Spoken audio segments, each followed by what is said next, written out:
how to do stuff. I'm Simon, and today I'm going to show you how to sharpen a pencil nicely. When you buy a pencil new, they come like this, which is quite reasonable, quite reasonably sharp, but they go blunt very quickly because the angle on the top of the pencil is kind of quite obtuse. Pencil will stay much sharper for longer if you get a finer angle on the pencil. You can sharpen a pencil with a knife for fairly inconsistent results like this. You can use a cheap pencil sharpener, which kind of does the same job, but what you really want is a pencil like this. This gives you a much finer line when you've just sharpened it. It'll stay sharper for longer, and anybody who looks at it will go, wow, how did you sharpen that pencil like that? And I'm going to tell you. So to get nice consistent results, you need to be able to sharpen in a consistent line. To do that, a plane is ideal. You can use a cheap one like this standing one, you can use a big one like this massive one here, or I'm just going to use this one today. I just happen to have sharpened it, so I'm good to go.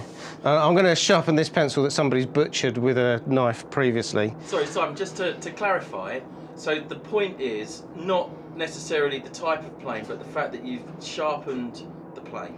The plane gives you more control because it takes consistent slices off the end of the pencil. Right. So you gain a little bit of control, and you're not trying to cut a straight line along the pencil. You can angle the pencil on the plane, and that gives you a kind of a scything action. It adds a little bit of rake to it, which helps slice through the grain in the wood without pulling bits of it off. So it's important that it's sharp. It doesn't really matter what kind it is for a pencil. I mean, we are going a bit over the top here, but any plane will give you a much sharper pencil than any pencil sharpener. Right. So, what kind of plane have you got there out of interest? This one's a Veritas block plane. It's not the low angle one that everyone likes, it's the other one I prefer. It's enormously expensive. Totally over the top for sharpening a pencil, but I'm going to get a good result. Yeah.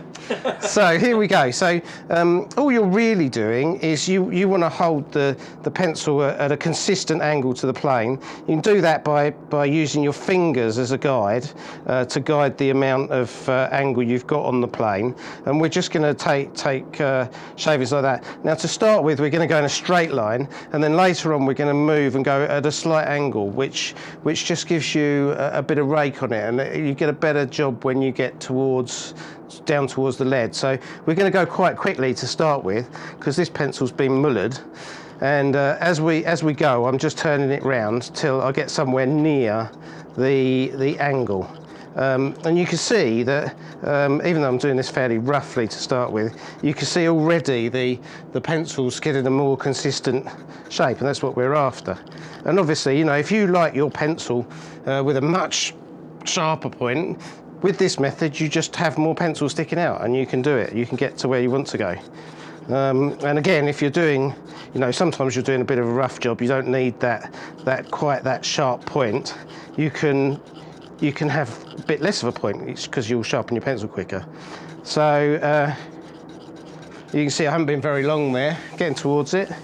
Now, when I get somewhere near, what I do is I tend to get the pencil more of an angle, and you see you get a different kind of shaving off it, and that helps you get more of a round finish because you can kind of roll the pencil as you go round.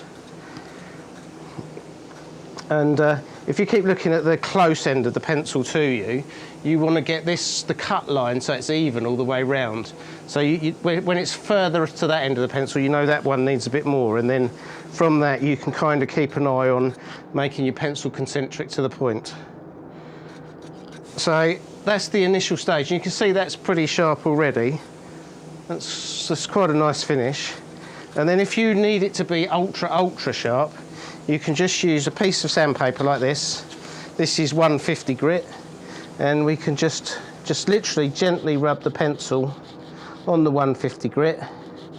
That gives you a very nice sharp pencil. Just clean the lead off the end onto your fingers, and there we go. Brilliant. The perfect pencil. The perfect pencil. I think that was awesome. That was really Shall we go and watch it?